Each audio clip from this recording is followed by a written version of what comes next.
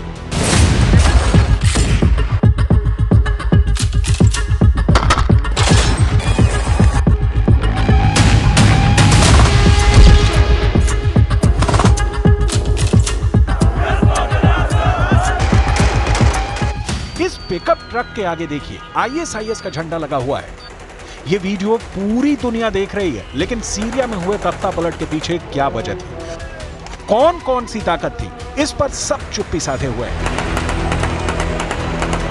हालांकि सीरिया में गोलान की पहाड़ियों पर पहुंचे बेंयामिन नेतन्याहू बता चुके हैं कि बशर अल असद की सरकार गिरने की क्या बड़ी वजह रही। This collapse is a direct result of our forceful action against Hezbollah and Iran, Assad's main supporters. It set off a chain reaction of all those who want to free themselves from this tyranny and its oppression. Syria ही नहीं, अब Syria के पड़ोसी देशों के लिए भी आने वाला वक्त खतरे से खाली नहीं है। युद्ध कहां, कब शुरू होगा, ये अब अमेरिका और इजराइल से ज्यादा जुलानी तय करेगा। सीरिया में तो उसने बिना लड़े दमिश्क पर कब्जा कर लिया। सवाल है कि क्या अब उसका टारगेट तेल अवीव होगा या फिर वो बाकी अरब मुल्कों पर नजर गड़ाएगा। और अमेरिका के लिए सबसे बड़ी चिंता, जिस आतंकी जुलानी का उसने पोस्टर जारी किया, $10 मिलियन का इनाम घोषित किया, क्या वो अब अमेरिका का दोस्त बनकर सीरिया पर राज करेगा।